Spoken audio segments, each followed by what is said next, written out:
Ini sofa. Di mana kita duduk, di situ. Dimanapun sofa berada, tanpa mikir kita selalu tahu di mana harus duduk. Kucing juga tahu di mana mereka bisa santai. Kalau kita pakai sofa kayak gini, kita langsung tahu ini salah. Kenapa mbak-mbak ini mempersulit hidup? Leher saya sakit melihat ini.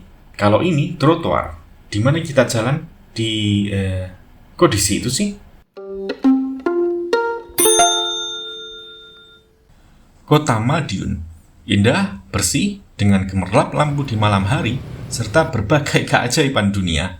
Kota ini mengklaim ramah pejalan kaki, bahkan difabel. Klaim ini didukung oleh vlogger berkulit putih. To the sidewalks. Lebar, tersambung dari stasiun, keramaian, bus station, dan semuanya disabilitas friendly. Emang kota ini beneran ramah pejalan kaki? Kota ini emang punya trotoar yang bagus. Lebarnya 2 meter lebih, nyaman buat jalan kaki. Trotoar ini ada di Jalan Pahlawan. Kayaknya mirip Jogja. Karena bagus, banyak orang jalan di trotoar ini di malam hari. Tapi kalau kita nyebrang ke sisi satunya, kayak gini trotoarnya. Saya nggak ngerti gimana caranya kalau mau nyebrang lewat zebra cross ini. Kota Madiun emang sedang memperbagus trotoar yang dulunya emang jelek dan banyak yang rusak. Good job. Tapi sayangnya kesempatan ini nggak dibarengi sama elemen penting, desain. Mari kita belajar dulu salah satu fungsi utama dari desain, menyampaikan secara intuitif tujuan dari produk. Kursi fungsinya buat duduk, jadi dibentuk kayak gini supaya kita langsung tahu di mana bisa duduk. Kursi nyaman tentu jadi nilai plus. Oh, ada patung oktopus, keren banget. Kira-kira Anda bakalan duduk di oktopus ini? Enggak, padahal ini juga kursi. Kursi yang biasa aja ini lebih sukses dari segi fungsi, nggak membingungkan buat orang yang mau duduk. Meskipun oktopus ini lebih keren. Fungsi desain juga dicontohkan di aspek lain, misalnya desain media sosial. Timeline dengan mudahnya di-scroll untuk melihat konten baru. Karena begitulah otak kita bekerja. Berharap ada hal baru yang menarik dan mudah didapat hanya dengan satu gerakan jempol. Desainer media sosial tahu betul hal ini dan mereka sengaja supaya Anda betah berlama-lama main sosmed. Artinya, lebih banyak pendapatan iklan buat mereka. Balik lagi ke trotoar. Anak TK juga tahu trotoar fungsinya buat jalan kaki. Jadi, harus dibuat terlihat nyaman buat jalan. Kayak sofa yang kelihatannya enak banget buat duduk. Jadi pengen duduk deh. Bukan kayak kursi oktopus yang bikin kita bingung. Jadi, kalau trotoar kelihatan terlalu tinggi buat dinaikin, kelihatannya licin karena pakai keramik rumah, banyak rintangan, kita nggak akan jalan di trotoar. Jalan di aspal lebih gampang meskipun nggak lebih aman. Kalau Anda bilang, mereka mah males aja, udah dibikinin trotoar, nggak mau pakai. Anda salah, pejalan kaki ini nggak males. Tapi, emang pas kita jalan kaki, kita nggak akan berkontemplasi soal desain trotoar dan kehidupan masyarakat bermartabat yang sadar bahwa jalan kaki harus di trotoar. Naluri kita cuma mau jalan kaki dengan efisien dan cepat sampai.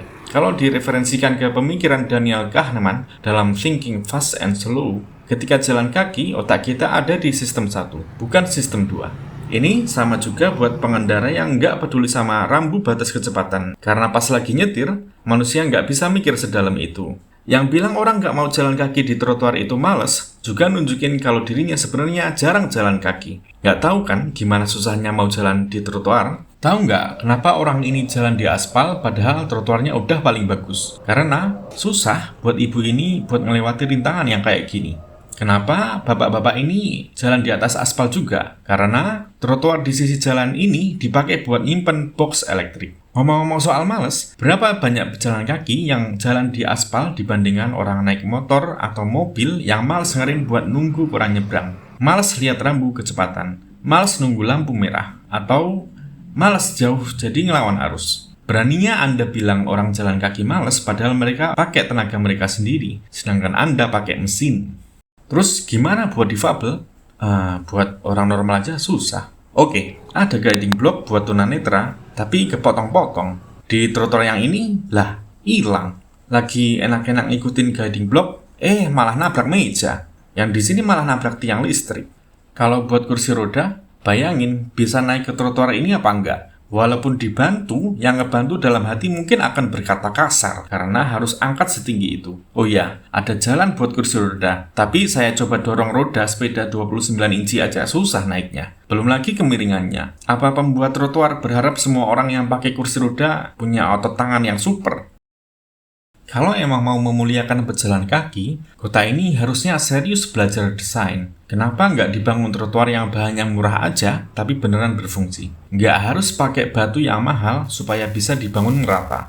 Nggak harus pakai keramik rumah karena licin dan gampang pecah. Nggak harus banyak aksesoris karena kadang malah bikin susah jalan. Di negara maju kayak Jepang, trotoarnya kelihatan biasa aja. Banyak banget contoh trotoar yang jelas-jelas berhasil memudahkan pejalan kaki kayak ini, yang tingginya pas. Sama kecuraman ketika turun ke aspal juga enak buat orang dorong stroller. Atau contoh yang lebih maju lagi, misalnya Continuous Sidewalk di Belanda. Di persimpangan, trotoarnya nggak putus. Jadi mindsetnya, mobil yang masuk ke tempat orang jalan kaki, jadinya mobil bakalan lambat di persimpangan. Bukan orang jalan kaki yang masuk ke aspalnya mobil dan motor. Jadinya pejalan kaki beneran dihormati. Gampang juga buat difabel. Jadi, kota ini masih jauh dari ramah pejalan kaki, apalagi buat difabel. Masih jauh dibandingin sama Surabaya yang meskipun ada trotoar yang kayak gini, tapi di banyak tempat lain trotoarnya fungsional. Malah yang bikin saya terkesan adalah trotoar di Magetan, kota yang lebih kecil. Nggak perlu mahal, tapi lebar, nggak licin, nggak super tinggi, dan guiding blocknya nggak putus-putus. Kalau mau krim ya seenggaknya dengan tes, misalnya sambil dorong stroller, coba jalan di trotoar dan beri penilaian objektif. Susah nggak nih buat jalan? Kalau gampang buat dilewati stroller, berarti pasti enak juga buat sebagian besar orang. Dan jangan gampang percaya klaim tanpa dites meskipun yang bilang orang kulit putih. Ya, mereka belum tentu bener. Masa udah selesai dijajah, masih aja minder dan nganggap orang kulit putih lebih bener.